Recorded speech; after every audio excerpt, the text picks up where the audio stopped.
Joe Biden, donc, qui propose qui relance, j'ai envie de dire, son projet de taxation des Américains les plus riches. Bonjour Xavier. Bonjour David. Xavier Timbaud, directeur principal de l'OSCE et économiste. Et j'ai envie de dire, il revient à la charge, le président américain, parce que c'est un sujet peut-être qu'on a même évoqué ensemble il y a ça quelques mois.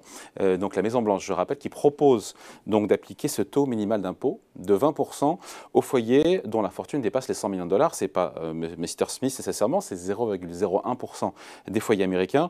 En se basant, et c'est là où c'est intéressant, sur pour le coup sur leurs revenus, donc on imagine évidemment les salaires, mais aussi, et c'est là où ça change tout, sur les plus-values non réalisées, ce qu'on appelle les plus-values latentes. Il avait déjà parlé de ce projet en octobre, et puis ça avait un peu disparu des écrans radars. Oui, et puis il revient à la charge avec... Mesures fiscales présentées aujourd'hui à l'occasion du budget fédéral. Voilà l'actualité. Donc ça revient. Ça revient. Oui, ça faisait partie des mesures qu'il avait poussées en avant pendant la campagne. On lui fait un petit peu le procès de ne pas mettre en œuvre ce qu'il avait annoncé et ce qu'il doit pour convaincre la classe moyenne américaine. Et donc là, c'est une mesure effectivement assez symbolique qui tourne autour d'un débat qui est assez récurrent aux États-Unis, qui est que quand vous êtes très très riche, vous pouvez vous trouver dans une situation où en fait vous payez moins d'impôts que votre secrétaire. Vous vous rappelez peut-être de Donald Trump qui avait fait les choux gras de la presse sur une histoire comparable en apparaissant comme payant très très peu d'impôts par rapport à certains de ses employés. Les 400 plus grandes familles américaines ou foyers américains sont imposés au taux de 8% en moyenne. Et là on se dit, mais comment est-ce que c'est possible ? Alors comment est-ce que c'est possible ? C'est possible parce que quand vous êtes très très riche, vous avez la possibilité de... Vous avez du patrimoine, notamment... Donc vous avez beaucoup de patrimoine, c'est-à-dire la principale partie de votre revenu, en fait, vient des revenus de votre patrimoine. Ce n'est pas votre salaire qui fait de vous un milliardaire. C'est du revenu, c'est frappé à l'impôt. Et alors, il se trouve que par ailleurs, la valorisation de votre portefeuille d'actions peut augmenter de façon considérable. Et que, donc, il vous suffit de vendre quelques actions pour avoir un revenu très élevé. Ou carrément de gager une partie de ce patrimoine, alors, voilà. De s'endetter, de prendre un crédit, et donc évidemment, avec un crédit, on ne paie pas d'impôt sur... Donc il y a effectivement une manœuvre d'évasion fiscale qui est très très simple. Si vous vendez votre patrimoine, vous réalisez la plus-value, vous êtes taxé au titre des plus-values, et donc vous allez payer des sommes assez importantes sur les plus-values réalisées. Mais si vous ne réalisez pas votre plus-value, donc vous la gardez latente, vous pouvez aller voir votre banque et lui dire mon portefeuille a gagné 100 millions de dollars de valorisation. Je ne veux pas le vendre parce que je vais être soumis à la taxation des plus-values. Donc, ce que je vais faire, c'est que je vais emprunter ces 100 millions de dollars en apportant comme collatéral, évidemment, la revalorisation de mon patrimoine. Comme gage. Et la banque, à ce moment-là, vous prête tout cela, moyennant un taux d'intérêt qui souvent est très très faible, voire nul, moyennant aussi une formule dans laquelle vous ne remboursez pas chaque année le principal, mais vous le gardez jusqu'à la fin de l'opération. Donc c'est une espèce d'emprunt à durée indéterminée. Et donc l'impôt là. Et comment vous échappez à l'impôt ? En fait, vous échappez à l'impôt parce que le jour où vous mourrez, la banque va considérer que vous faites défaut sur votre emprunt, elle va prendre le collatéral, et à ce moment-là, personne ne payera. Et il est là le taux de passe-passe sur la plus-value. C'est ça qu'il faut expliquer. Sachant que même la taxation des plus-values normales est déjà un taux bien plus faible aux États-Unis que la taxation des revenus et des salaires. Voilà, mais bon, une autre mesure aurait pu être de remonter cette taxation des plus-values pour l'égaliser avec la taxation du revenu d'activité habituelle. Mais voilà, le problème c'est ça, c'est le fait d'échapper à l'impôt sur les plus-values par cette espèce de tour de passe-passe, mais qui est un tour de passe-passe qui fonctionne très facilement.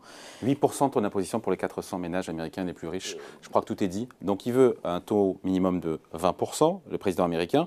Il faut voir qu'aujourd'hui, la plus-value, elle est taxée au moment où elle est effectivement constatée. Et c'est là où il y a une révolution copernicienne aux États-Unis. Même, David, elle est réalisée, c'est-à-dire que c'est pas simplement au moment où vous la constatez, c'est au moment où vous exercez, vous vendez vos actions et où donc on constate... Là, on parle de frapper encore une fois à l'impôt des plus-values qui sont non réalisées, qui sont latentes. Et là, on se dit, bon, on verra déjà les Républicains s'ils votent ça, je ne suis pas sûr, ça risque de remonter jusqu'à la Cour suprême américaine, un truc comme ça. Oui, parce que ça pose tout un tas de difficultés. Alors, les deux principales difficultés que ça pose, c'est, OK, votre portefeuille d'actions monte parce que la bourse monte, mais ce n'est pas forcément de votre faute, enfin, je veux dire, c'est... Et puis ensuite, ça redescend, la bourse. Qu'est-ce qui se passe dans ce cas-là ? C'est-à-dire, est-ce qu'on va considérer que vous avez eu des gains latents pendant une année, mais que l'année suivante, vous avez d'énormes pertes latentes. Est-ce qu'on va traiter de façon symétrique ces gains et ces pertes? Est-ce qu'on va lisser? Ça, c'est une première difficulté. Et la deuxième difficulté, c'est que votre patrimoine, il peut être facile à évaluer parce qu'il est coté. Alors, facile à évaluer modulo cette forte volatilité potentielle sur les marchés d'actions quand les actions sont cotées. Mais qu'est-ce qui se passe si vos actions ne sont pas cotées? Si, par exemple, les actions de votre entreprise sont détenues par un fonds de private equity et donc ne sont pas sur le marché et ont une valeur qui est une valeur, disons, qui est convenue entre... De gré à gré. Entre le fonds de private equity et vous-même. Donc comment on va revaloriser ces actions et comment on va traiter de façon égale quelqu'un dont le patrimoine est principalement composé d'actions cotées et non cotées, et quelqu'un dont le patrimoine est composé d'actions non cotées. Et surtout, si jamais on ne traite pas de façon égale, comment on va pouvoir empêcher, par exemple, que, je ne sais pas, Elon Musk retire un certain nombre de ses actions du marché, les mettre dans un fonds de private equity et donc passe à travers ce fonds dans la détention de ses actions. Donc voilà, dans ce cas-là, comment ça va se passer? On peut imaginer des montages compliqués. Est-ce que la Cour suprême pourrait valider un truc pareil? Parce que frapper, encore une fois, taxer une plus-value non réalisée latente, c'est quand même... Alors, c'est compliqué parce que y a une vision d'appliquer un certain nombre de principes de taxation. Il y a un vieux principe de taxation que j'ai d'ailleurs un peu de mal à saisir aux États-Unis sur la taxation directe et indirecte et qui ferait qu'en fait on peut invalider ce genre de taxation. Mais enfin, c'est quelque chose qui remonte au XVIIe siècle ou XVIIIe siècle, donc ça nous ramène très très loin en arrière. Après, il y a cette question d'égalité, de traitement, de justification d'un traitement pour des valeurs qui sont non réalisées, dans le cas où il y aurait des moins-values ensuite, enfin, etc. Donc tout ça peut permettre d'avoir des arguments pour invalider ce genre de proposition fiscale.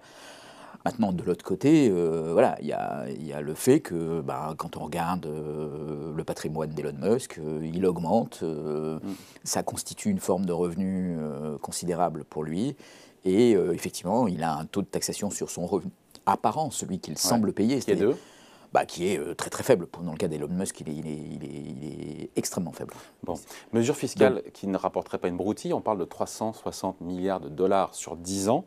Et en même temps, on se dit mesure fiscale qui a peut-être peu de chances d'aboutir. Parce qu'encore une fois, les Républicains qui contrôlent la moitié du Sénat, à mon avis, chercheront sûrement à bloquer la réforme. Donc voilà, on en parle, il faut en parler parce que c'est l'actu du jour, mais en même temps, est-ce que ça rend des chances d'aboutir? Voilà, alors il y a deux arguments. Il y a un argument, disons, constitutionnel, de savoir est-ce que ça peut être invalidé par la Cour suprême. Et c'est clair que de toute façon, ce dossier va être poussé très très loin. Il y a tellement d'argent en jeu, en 36 milliards de dollars par an, oui, ça permet de payer quelques avocats.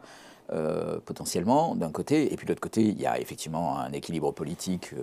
Alors ça, c'est peut-être aussi un petit peu ce que Biden cherche, c'est-à-dire qu'il cherche à un petit peu radicaliser sa position, et puis à rencontrer l'opposition du Sénat, conservatrice et républicaine, pour pouvoir ensuite dire, voilà, maintenant il va falloir faire un choix clair, et tant qu'il n'y aura pas une majorité bien déterminée au Sénat... En vue des mi-termes. Voilà, les élections de mi-mandat en ligne de mire. Exactement. Et toutes ces revendications que vous pouvez avoir, il ne faut pas me les attribuer à moi si elles ne sont pas réalisées.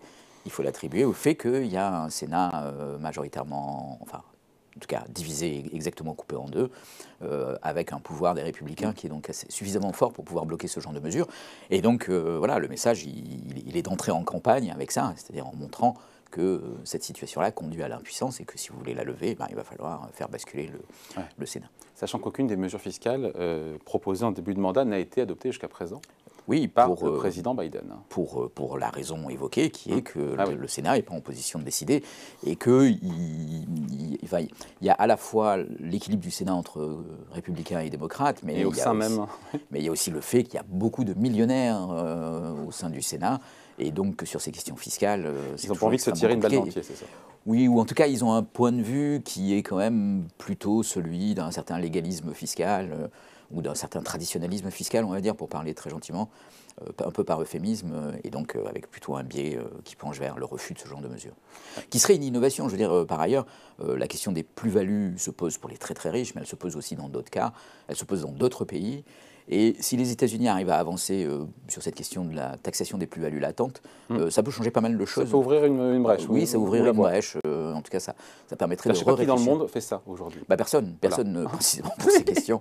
Donc c'est pour ça que ça serait intéressant qu'un grand pays comme les États-Unis, effectivement, même si c'est sur un segment très particulier, celui des ultra-riches, oui, 700 contribuables. On parle des milliardaires qui sont visés, encore une fois, aujourd'hui. Voilà, il y aurait 20 000 personnes aux États-Unis, 20 000 foyers qui seraient concernés par la mesure, mais en fait, quelques centaines de très très riches qui seraient dans le champ. Donc oui, ça reste quand même un tout petit segment, mais il y a un potentiel derrière.